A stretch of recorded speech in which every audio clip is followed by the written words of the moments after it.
కృపలకు నీవు చేసిన మేలకు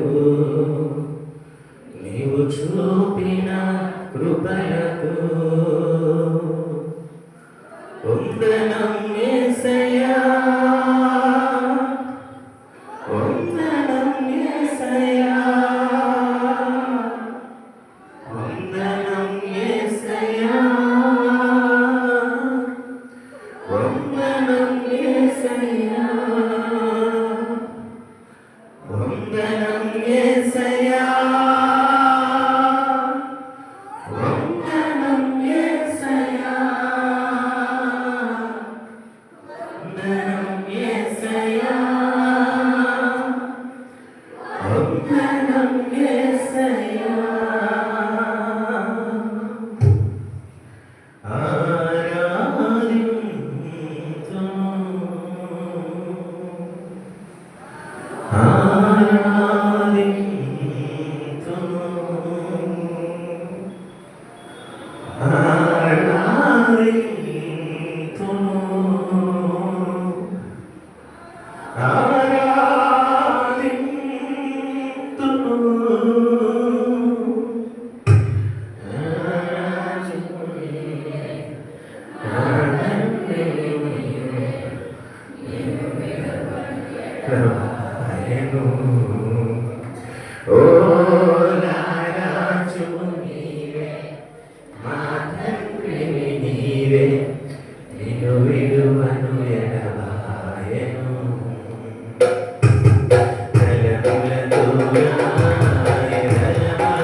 యెహోవా నాకు వెలుగుగా రక్షణై ఉన్నాడు, నేను ఎవరికి భయపడుదును?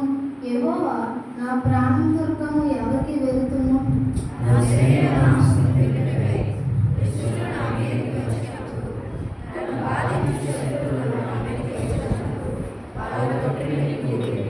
నాతో యుద్ధం చేయుటకు దండు దిగునను, నా హృదయము భయపడదు.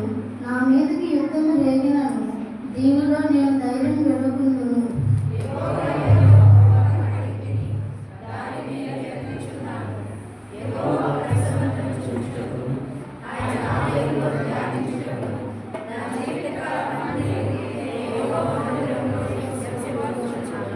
ఆపత్కాలమున ఆయన తన పర్ణశాలలో నన్ను దాచును, తన గుడారపు మాటున నన్ను దాచును.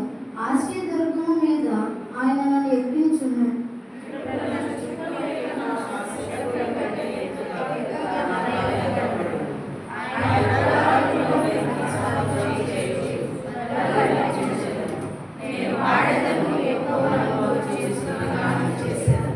యెహోవా, నేను కంఠధ్వని ఎత్తి నేను ప్రార్థించినప్పుడు నా మనవి ఆలకింపుము, కరుణతో నాకు ఉత్తరమిమ్ము.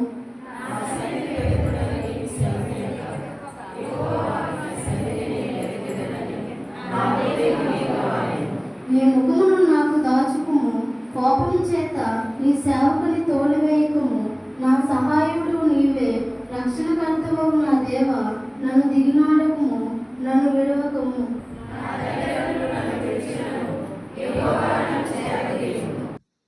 ప్రైజ్ లార్డ్, హల్లెలూయా. ఈ దినము చిన్న వర్తమానము మనము నేర్చుకుందాం. ఈ దినం మన అంశము ప్రయాణము, జర్నీ, ప్రయాణము. మనము పుట్టింది మొదలు ప్రయాణము చేస్తూనే ఉన్నాము. దేవుని బిడ్డలారా, 2 రకాలైన ప్రయాణాలు ఉంటాయి. ఒకటి శారీరక ప్రయాణము, 2 ఆత్మీయ ప్రయాణము. దేవునిలో జన్మించిన తర్వాత దేవునిలో జీవితము, దేవునిలో బ్రతకడము, దేవుణ్ణి సంతోషపరచుట, దేవుని ఆశలు ఎరిగిన వారముగా, దేవుణ్ణి ప్రేమించే వారముగా, దేవునిలో మన కొలత ఎంత, మన తూనిక ఎంత, మనము ఏ విధముగా ఉన్నాము. అదే విధముగా కుటుంబం ఒక ప్రయాణము, జీవితము ఒక ప్రయాణము. ఈ జీవిత ప్రయాణములో ఎన్ని ఒడిదుడుకులో, ఎన్ని సమస్యలో, ఎన్ని పోరాటాలో, ఎన్ని బలహీనతలో, ఎన్ని గొడవలో, ఎన్నెన్ని బాధలో, ఎన్నెన్ని కష్టాలో, మనశ్శాంతి లేని స్థితి. ఈ కుటుంబ జీవిత ప్రయాణంలో పిల్లల వలన సమస్యలు, చదువులు, ఫీజులు, నెక్స్ట్ జూను ఎడ్యుకేషను ప్రారంభమవుతుంది. నూతన క్లాసులకి, కాలేజీలకి వెళ్తారు. పిల్లల గురించిన మరి ఆ ప్రయాణములో ఎన్ని సమస్యలో. దేవుని బిడ్డలారా, ఇజ్రాయేలీలు మన పితరుల యొక్క ప్రయాణము మనం ఒకసారి గమనించుకుంటూ, నీ జీవిత ప్రయాణము ఏ విధముగా ఉంది, మన జీవిత ప్రయాణము ఎలా ఉంది. ఇజ్రాయేలీలు కనాను దేశము నుంచి యాకోబు సంతానము 70 మందిగా ఐగుప్తు దేశము వచ్చి ఉన్నారు. ఐగుప్తు దేశంలో ఇశ్రాయేలు యాకోబు సంతానము ఆల్రెడీ అప్పటికి 4 ఉన్నారు. యోసేపు, ఆసెనతు, మనష్షే, ఎఫ్రాయిము. మొత్తము వారు 74 ఉన్నారు ఐగుప్తు దేశంలో. ఈ 74 మరి చాలా విస్తరించారు. ఎంతమందిగా విస్తరించారు? 6 లక్షల జనాంగముగా విస్తరించారు. వాళ్ళకి కొన్ని శ్రమలు వచ్చినాయి, శోధనలు వచ్చినాయి, తట్టుకోలేని బాధ, హింసను అనుభవించారు.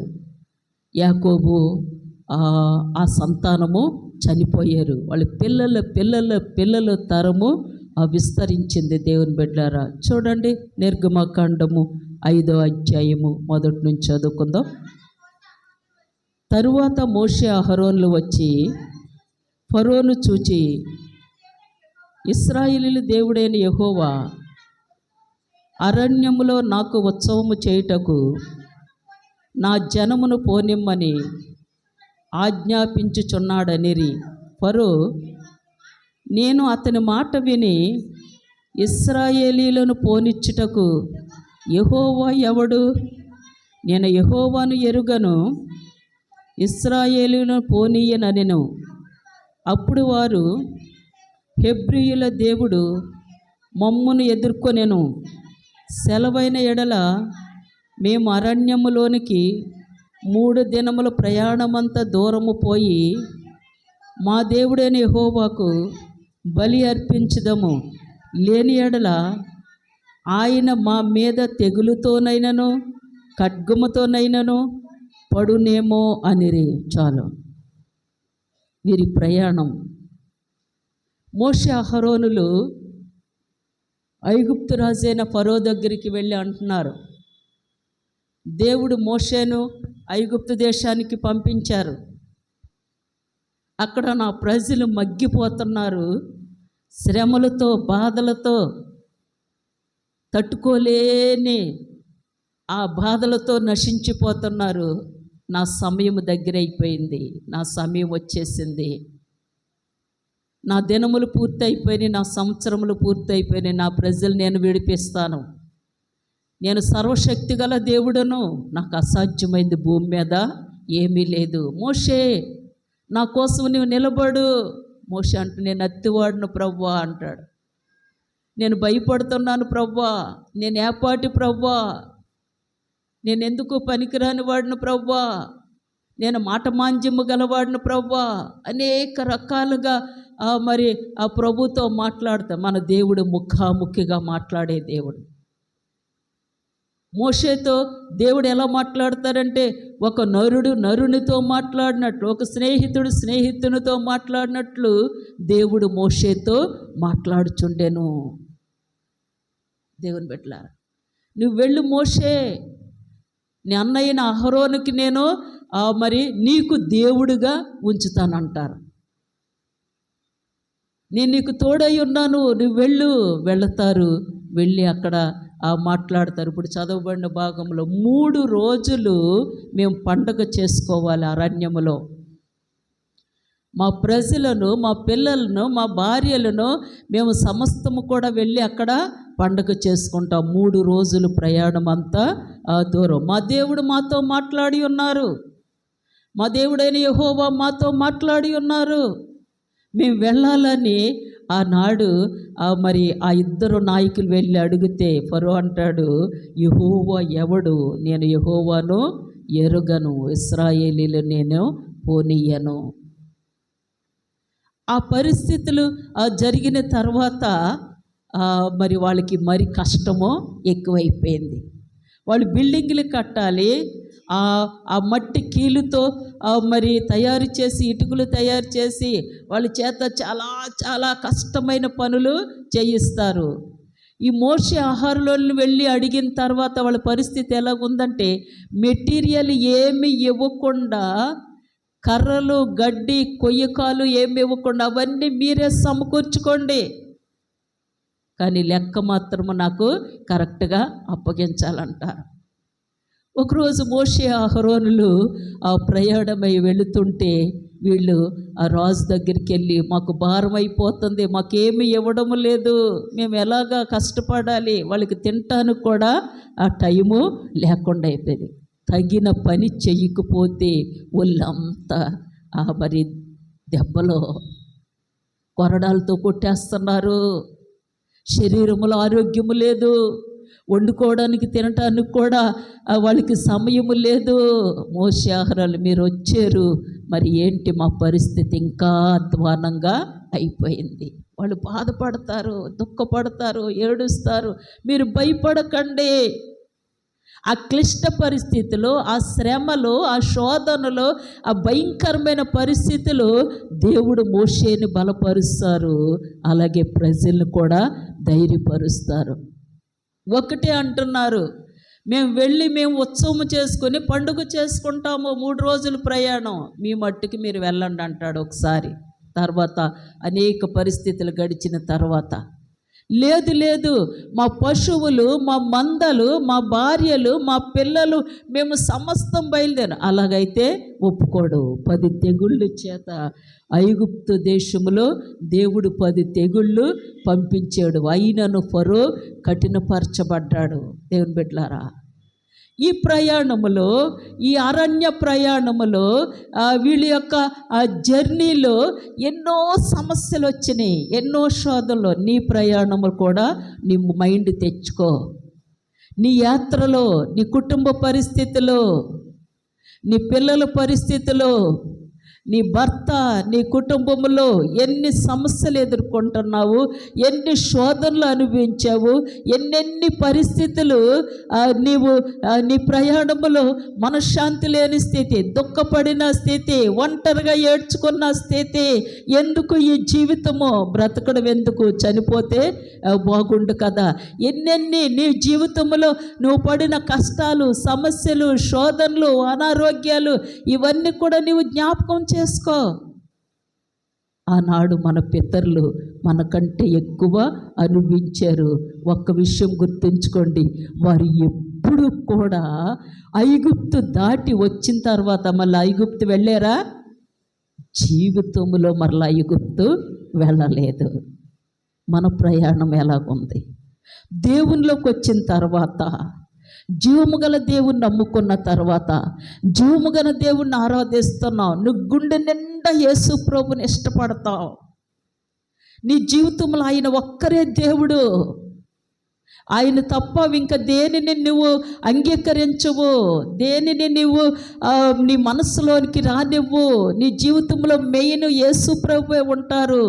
ఈ జర్నీలో, ఈ ప్రయాణములో నీవు మరలా ప్రభువుని విడిచి లోకంలో జారిపోతున్నావా, పడిపోతున్నావా, తొలగిపోతున్నావా, దేవుణ్ణి దుఃఖ పెడుతున్నావా, బాధ పెడుతున్నావా? ఆనాడు ప్రజలు ఐగుప్తు దేశము నుంచి బయటికి రాగానే వాళ్ళకి పెద్ద సమస్య ఎర్ర సముద్రము సమస్య. అలాంటి శోధనలు వచ్చిన, అలాంటి ఎర్ర సముద్రము లాంటి భయంకరమైన ఆ శోధనలు సమస్యలు వచ్చిన, ఆర్థిక పరిస్థితులు వచ్చిన, డాక్టర్లు బ్రతకమని చెప్పిన, నీ కుటుంబంలో ఇంకా నా కుటుంబాన్ని నేను భరించలేను, నేను సహించలేను, నేను నడిపించలేను, నేను పోషించలేను, ఈ బాధలు తట్టుకోలేనని నువ్వు విసికి వేసారిపోయినా నువ్వెన్నడూ కూడా ఐగుప్తు వైపు చూడకూడదు. మా పితరుల ప్రయాణములో ఎర్ర సముద్రము ఎదురొచ్చింది. తర్వాత ఆ సముద్రము దాటి ఆ శోధన మరి దాటగానే అక్కడ నీళ్లు లేవు. ఏ పొలంలో చూసినా, ఏ బంటల్లో చూసినా, ఏ నదుల్లో చూసినా, ఏ సెలయేరు పారినా చేదు. ఆ నీళ్ళు మరి ఎంతో దాహంతో నోట్లో వేసుకోగానే చేదు చేదు విషము. పశువులు ఎలా త్రాగుతాయి? పిల్లలు ఎలా త్రాగుతారు? వాళ్ళు 100 మందా, 1000 మందా, ఎంతమంది? 6 లక్షల జనాంగం. దేవుని బిడ్డలారా, 6 లక్షల జనాంగం. ఈ 6 లక్షల జనాంగము ప్రయాణములో దేవుడు ఎంతో వారికి తోడయుండి నడిపించారు. 10 తెగుళ్ళు చేత బాధించి ఆ ప్రజలందరినీ, ఒక్క మాట చూస్తే వాళ్ళు ఎంత బాధపడ్డారో, ఎంత హింస పొందారో దేవుడు అంటున్నారు. మీ రక్తమంతా పీల్చారు వాళ్ళు ఐగుప్తీయులు. మీ బలమంతా దోచుకున్నారు, మీ శక్తి అంతా దోచుకున్నారు. మేము పిప్పులవైపోయాం, మా శరీరములో బలము లేదనుకుంటున్నారా? నేను మీకు బలమిచ్చువాడను, శక్తినిచ్చువాడను. హల్లెలూయా. ఆది కాండం నుంచి ప్రకటన గ్రంథం వరకు ప్రభు మనకిచ్చిన చిన్న ఆయుధము ప్రార్థన. ఆ ప్రార్థన అనేది నీ పరిస్థితుల, నీ ప్రయాణములో ఆ బలమైన ఆయుధం పట్టుకున్నప్పుడు అన్నిట్లో నీకు జయమే, అన్నిట్లో విజయమే, అన్నిట్లో గెలిపే. నీకు వాటమంటూ ఉండదు. దేవుని బిడ్డలారా, దేవుడు ఉన్నారు. ఆయన సర్వ శరీరులకు దేవుడు. ఆయన నన్ను చూస్తున్నారు. నా మనవులు వింటారు, నా ప్రార్థన వింటారు, మా బాధలు చూస్తున్నారు. అలనాడు ఇజ్రాయేలీల యొక్క ఆ పరిస్థితులు చూసిన దేవుడు నిన్ను చూడరా, నిన్ను పిలుచుకొని విడిచిపెట్టేస్తారా? ఎప్పటికీ కాదు. దేవుని బిడ్డలారా, మారాని దేవుడు ఏం చేశారు? మధురముగా మార్చారు. మంచి నీళ్ళు, ఇక తాగండి నీరు, మీకు నచ్చినట్లు త్రాగండి. మోషే, ఈ నీటిని నేను పరిశుద్ధపరిచాను, ఈ నీటిని నేను స్వస్థపరిచాను, ఈ నీళ్లు తాగితే నా ప్రజలు ఆరోగ్యముగా వెళ్తారు. ఈనాడు నువ్వు ఏ నీళ్లు తాగుతున్నావు? ఆత్మీయ జలము ఆశలతో నింపబడ్డావా? లోక ఆశలతో, డబ్బు ఆశలతో. డబ్బు కోసం దేవుని సన్నిధి అక్కర్లేదు, దేవుని వాక్యం అక్కర్లేదు, దేవుడు అక్కర్లేదు, డబ్బు కావాలి ఈ రోజుల్లో ప్రజలకు. డబ్బు కోసము ఎన్ని రోజులైనా, ఎన్ని ఆదివారాలైనా పోగొట్టుకుంటారు. మరలా ఈ సండే నీకు వస్తుందా? ఈ ఆదివారం వస్తుందా? ఎంత విలువ? కోట్ల రూపాయల విలువ. ఆదివారమునకు ప్రభువునై ఉన్నానంటారు దేవుడు. డబ్బు ఎవరా దేవుడు? నిన్ను పిలిచిన దేవుడు, నిన్ను కాపాడుచున్న దేవుడు, నిన్ను ప్రేమించిన దేవుడు, నిన్ను పోషిస్తున్న దేవుడు ఎన్ని బాధల నుంచి నిన్ను తప్పించి. ఒకప్పుడు గృహము లేదు, ఒకప్పుడు ఆరోగ్యం లేదు, ఒకప్పుడు వస్త్రాలు లేవు, ఒకప్పుడు తినటానికి లేదు, ఉండటానికి లేదు. ఆ పరిస్థితుల నుంచి ఈనాడు ఇలాగ జీవిస్తున్నారంటే దేవుడు ఇవ్వకుండా నువ్వు పెద్దోళ్ళు అయిపోయావా? మనం పెద్దోళ్ళం అయిపోయామా? ప్రతీది ప్రభు ఇచ్చింది. నువ్వు అన్నం వండుకుంటున్నావంటే ఆ బియ్యము ప్రభు ఇచ్చింది, ఆ భోజనం ప్రభు ఇచ్చింది, ఆ వస్త్రం ప్రభు ఇచ్చింది, ఆరోగ్యం ప్రభు ఇచ్చింది. నీ దగ్గర 10 రూపాయలు ఉన్నాయంటే నీ కష్టం, నా బలము, నా శక్తి, నా సంపాదన, నేను కష్టపడితే వచ్చింది. ఎప్పటికీ అతిశయపడడానికి వీలు లేదు. అది ప్రభు బట్టే నీవు కష్టపడి తెచ్చుకున్నావు. దేవుని మీద డిపెండ్ అయినప్పుడు, దేవుని మీద ఆధారపడినప్పుడు, దేవుని ముందు పెట్టుకున్నప్పుడు ఏ విషయములో నీకు ఓటంలో శ్రమ వచ్చినా ప్రభులో నీవు ముందుకి వెళతావు. దేవుని బిడ్డలారా, ఎలాంటి పరిస్థితులు ఎదురొచ్చినా ఆ ప్రభు మరి తోడై ఉంటారు. నీరు లేనప్పుడు నీరు ఇచ్చారు. భోజనం కావాలి కదా అరణ్యములో. వాళ్ళు కమ్మలు కర్రలు ఏరుకొని పొయ్యిలు పెట్టి వండుకున్నారా? వండుకోలేదు. వాళ్ళందరికీ ఆహారం ప్రభువే. ఎంత భోజనం ఇచ్చారు. పరలోకము నుంచి ఆహారము కురిసేది. ఉదయాన్నే మంచు పడేది, మంచు దట్టంగా పడేది అన్నమాట. ఆ మంచు మీద ఆ గడ్డి కానీ, ధూళి కానీ, దుమ్ము కానీ, బురద కానీ ఏది అంటుకోకుండా ఎంత పరమ తండ్రి. ఆ పాలెమంతా కూడాను మంచు దట్టంగా పెద్ద ఎత్తు మందాన్న మంచు పడిపోతే ఆ మంచు మీద పరలోకము నుంచి సన్నని రవ్వలు జల్లులాగా పడేదనమాట. ఆ భోజనము, ఆ మన్న మరి వాళ్ళు ఆ పాత్రలోనికి తీసుకునేవాళ్ళు. చాలా రుచిగా, క్రొత్త గానుగా ఆ నూనె లాగా ఉండేదంట. ఆ రుచి దేవుని వాక్యంలో ఉంటుంది. అంత రుచికరమైన ఆహారాన్ని ప్రభు ఇచ్చారు. అది తింటూ ఉంటుండగా వాళ్ళకి మాంసం తినాలనిపించింది. మోషే, మాకు మాంసం కావాలి మోషే, మాంసం తిన. నేను ఎన్ని గొర్రెలు, ఎన్ని పశువులు, ఎలాగా నేను ఇంత ప్రజలకు. దేవుని పెట్టలారా,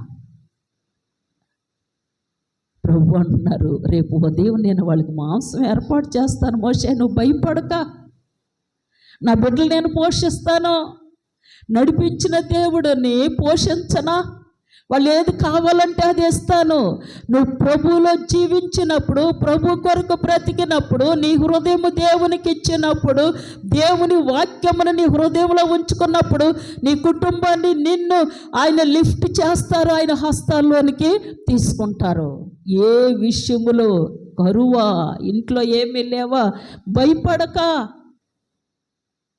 తూర్పు గాలి సముద్రములో వీచి మరి ఆ 2-3 కేజీలు ఆ పక్షుల్ని రివ్వున వచ్చి ఇశ్రాయేలీలు పాలెములో 2 రోజులు ప్రయాణం అంత దూరము 2 మూరల ఎత్తుగల ఆ పక్షులు వచ్చి పడిపోయాయి. అవి కాలుస్తుంటే చమురు కారిపోతుందంట. దేవుడిచ్చేది, నువ్వు అడిగేది కొంచెం చిన్న బలహీనతకే, అల్ప విశ్వాసం, అవిశ్వాసానికి ఆ దేవుడు నాకేం చేశాడు అంట. ఇంట్లో కూడా నీకు ఓర్పు లేక, సహనము లేక, నీ కుటుంబంలో గొడవలు అల్లర్లు లేతే ఏంటి దేవుడు మాకు ఎప్పుడు గొడవలే. నిన్ను నువ్వు సరిచేసుకున్నావా? నిన్ను నువ్వు సరిదిద్దుకున్నావా? గొడవలు, తగులు, తంటాలు ఎందుకు వస్తాయి?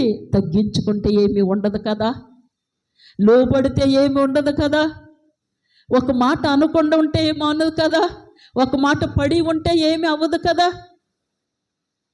ఇదే దైవికమైన ఆత్మీయ జ్ఞానము. అది ఎక్కడ వస్తుందంటే ఉదయకాల సమయంలో దేవుని సన్నిధిలో నువ్వు మోకరేస్తే, దేవుని సన్నిధిలో ప్రార్థన చేస్తే, దేవుని సన్నిధిలో కన్నీరు కారిస్తే, నీకేమున్నా ఏమి లేకపోయినా ప్రభు సన్నిధిలో మనము ఏడవాలి. కన్నీటి ప్రార్థనలో గొప్ప సంతోషము, గొప్ప సమృద్ధి ఉంటుంది.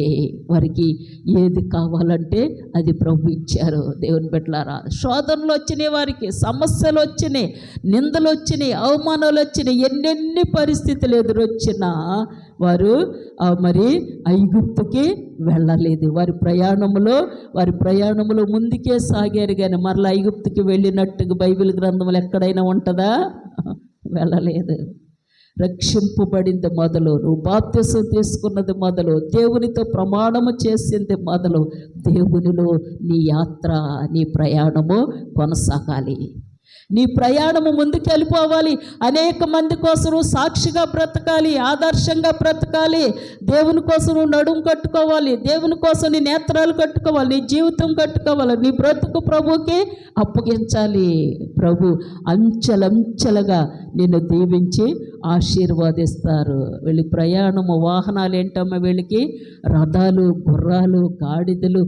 రథాల మీద ప్రయాణం చేశారా? వాళ్ళ ప్రయాణం అరణ్యములో ప్రయాణము, కాలినడక ప్రయాణము. అరణ్యములో కాలినడక ప్రయాణము. ఆ రెండు కాళ్ళే, ఆ రెండు కాళ్ళు, నీ రెండు పాదాలు ఎక్కడ ప్రయాణం చేస్తున్నాయి? నీ రెండు కాళ్ళు కూడా ఎక్కడికి వెళుతున్నాయి? ఏమి చేస్తున్నాయి? రోజుకి ఆ కాళ్ళు ఎంత పరిశుద్ధంగా ఉంటున్నాయి, ఎంత పవిత్రంగా ఉంటున్నాయి? నువ్వు ఎలాగ నీ పాదములే ముఖ్యము నీ జీవితానికి. పాదములు ఎక్కడికి పరుగులెడుతున్నాయి? పాదములు ఎలాగా నువ్వు కాపాడుకోగలుగుతున్నావు?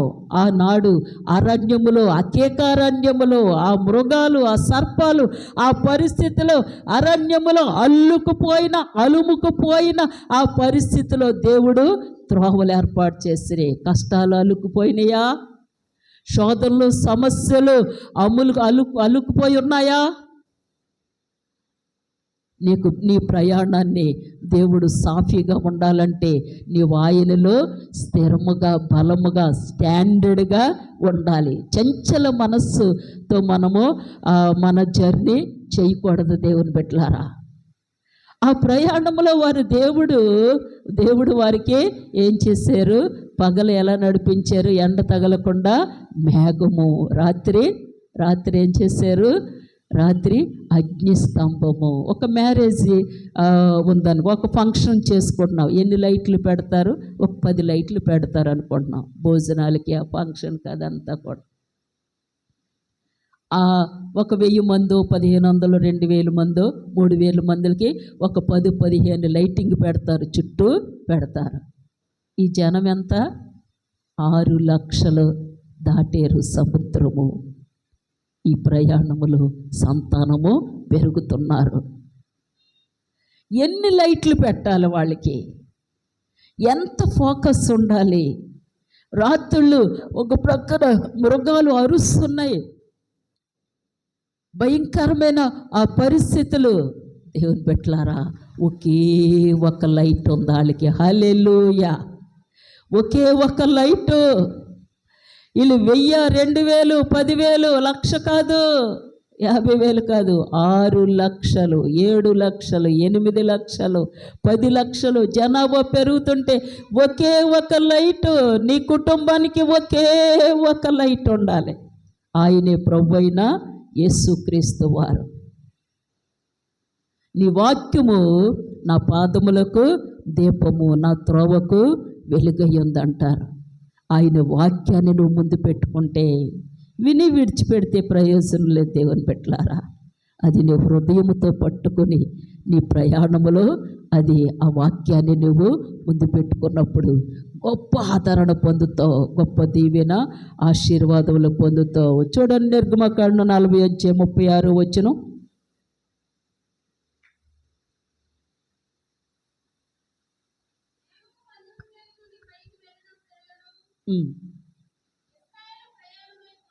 ఇశ్రాయేలీలు ప్రయాణమైపోయిరి. ఇదే వారి ప్రయాణ పద్ధతి. ఆ మేఘము పైకి వెళ్ళని ఎడల అది వెళ్ళు దినము వరకు వారి ప్రయాణము చేయకుండిరి. దేవుని బిడ్డలారా, పగలు ఏముండేది వారికి? మేఘస్తంభము. పగలు మేఘము, రాత్రి అగ్ని. ఎంత ఆ ప్రొటెక్షన్ వారికి చూడండి. వాళ్ళు ప్రయాణము దేవుడే నిర్ణయించేవారు, వారు ఆగడము దేవుడే నిర్ణయించేవారు. వాళ్ళు ప్రతీది కూడా ప్రభువే బాధ్యత తీసుకున్నారు. వాళ్ళకి మంచి ప్రొటెక్షన్ అరణ్యంలో. నీ కుటుంబంలో, నీ ప్రయాణములో, నీ జీవితంలో దేవునికి అప్పగించుకున్నప్పుడు ఆయన మంచి ప్రొటెక్షన్ ఇస్తారు. నీ పిల్లలు, నీవు 4 గోళ్ల మధ్య ప్రార్థన చేస్తే దేవుడు నీ పిల్లలు విదేశాల్లో ఉన్న అక్కడ కాపుదలు ఇస్తారు. ఎంత దూరం ఉన్నా, ఎలాంటి పరిస్థితులైనా వాళ్ళు ముట్టడానికి అవకాశము లేనే లేదు. దేవుని బిడ్డలారా, మా ఈ చిన్న ప్రయాణములో సేవా జీవితంలోనికి వచ్చిన తర్వాత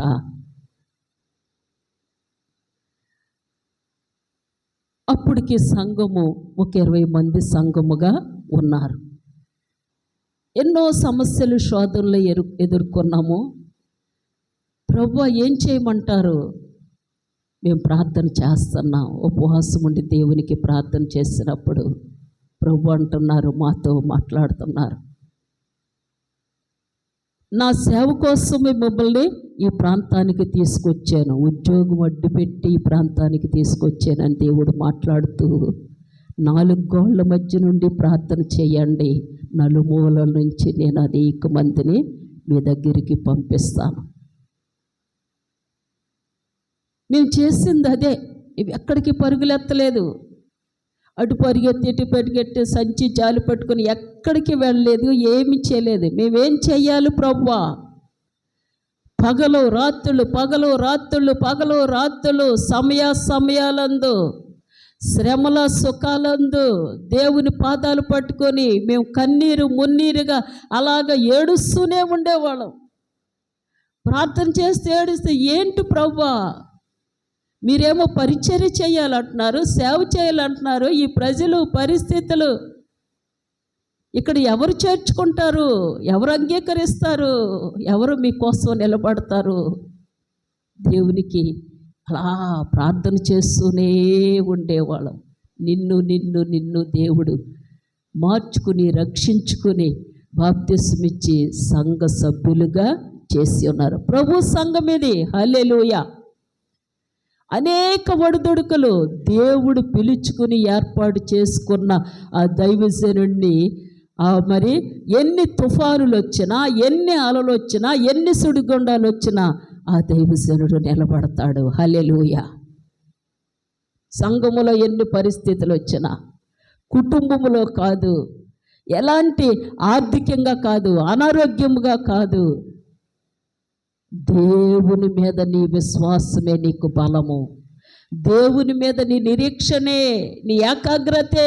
ఆయన ఉన్నారు, నన్ను చూస్తున్నారు, నన్ను నడిపిస్తారు, నా కుటుంబానికి ఆయన దేవుడు, నా చిన్నపిల్లలకు ఆయన దేవుడు, నా కుటుంబాన్ని ఆయనే భరిస్తారు, సహిస్తారు, ఓర్చుకుంటారు, నాకు సహాయం చేస్తారు, నేను ఆయనలో ఉంటాను. దేవుని బిడ్డలారా, సియోను సంఘము మాటలతో కట్టింది కాదు ఇది. ఏదో కాకమ్మ కథలతో కట్టిన సంఘం కాదు ఇది. 100% కన్నీటితో కట్టిన సంఘము. హల్లెలూయా, హల్లెలూయా. ఈరోజు కూడా నేను ఉదయం లేచి మరి జన్యవ్వాల ప్రార్థనకు వచ్చేయాలి కదా, ఈరోజు కూడా ఆయన పాదాలు తడపకుండా గుమ్మం దాటను, ఆయన పాదాలు తడపకుండా గుమ్మం దాటను. ప్రభు ఇచ్చిన భారము మీ అందరి కోసము ప్రార్థన చేయడమే. మీ అందరి కోసము, మీ సమస్యలు, మీ బాధలు, మీ పరిస్థితుల కోసము ప్రార్థన చేసినప్పుడు దేవుడు సంతోషించి ఆనందించి ఇంకనేకమైన అద్భుత ఆశ్చర్య కార్యములు ప్రభువారు చేస్తారు. దేవుని బిడ్డలారా, దావీదుకు వచ్చిన శ్రమలు, సమస్యలు తక్కువ కాదు. 8 సంవత్సరాలు సౌలు రాజు మరి శోధించాడు. కుటుంబములో అమ్నోను చనిపోయాడు, తామారు చెరపబడింది, కడుపును పుట్టిన కొడుకు అబ్షాలోము విరోధైపోయాడు. ఆ పరిస్థితులు అరణ్యానికి వెళ్ళిపోతున్నాడు, అరణ్య ప్రయాణానికి వెళ్ళిపోతున్నాడు. ఆ ప్రయాణములో దావీదుతో కొంతమంది ప్రయాణమై వెళ్ళిపోతారు.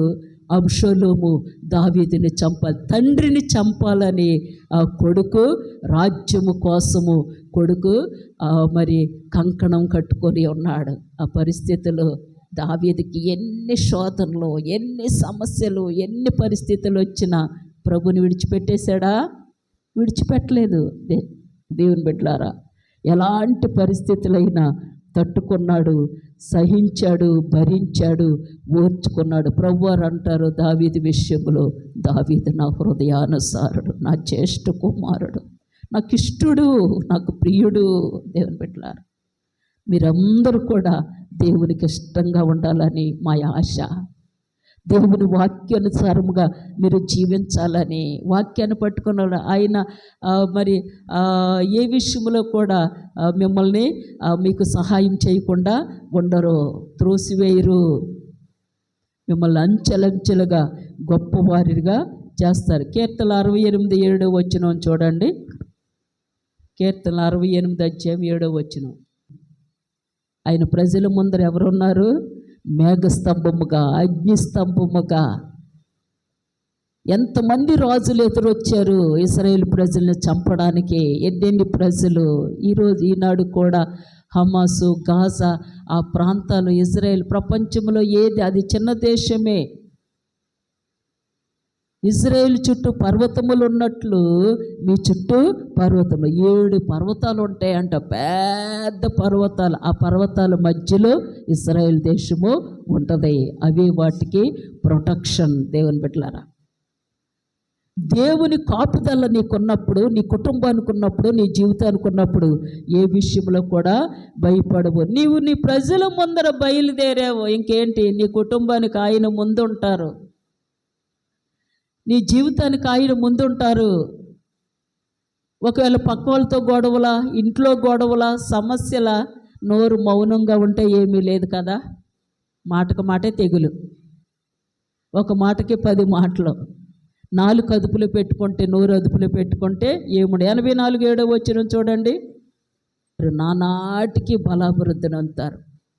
1 రోజు కాదు, 100 రోజులు కాదు, జీవితాంతము నీవు బలాభివృద్ధి. మన పితరులు బలాభివృద్ధి నొందారు, శక్తిని పొందుకున్నారు. 40 లక్షల జనం. యెహోషువ కాలం వచ్చేసరికి ఎంతమంది అయిపోయారు? 40 లక్షలు. 6 లక్షల జనాంగం.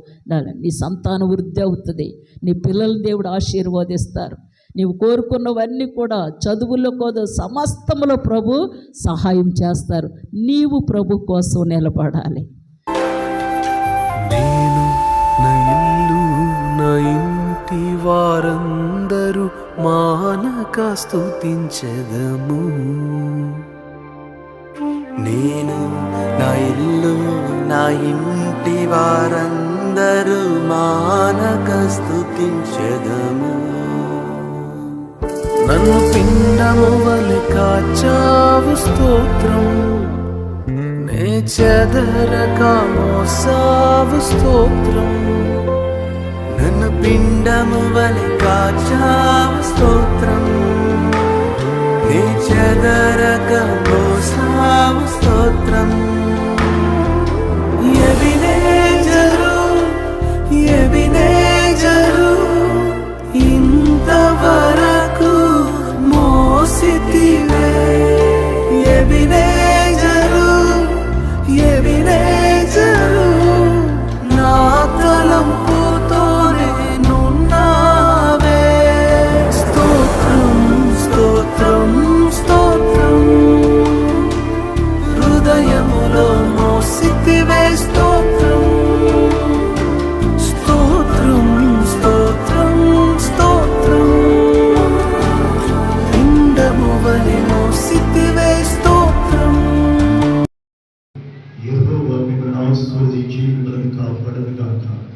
యేసుక్రీస్తు ప్రభు తన సన్నిధిని మీ మీద ప్రకాశింపజేసి మిమ్మల్ని కరుణించునుగాక. పరిశుద్ధాత్మ దేవుడు తన సన్నిధిని మీ మీద ఉదయింపజేసి మీకు సమాధానము కలుగు చేయునుగాక. ఆమేన్, ఆమేన్.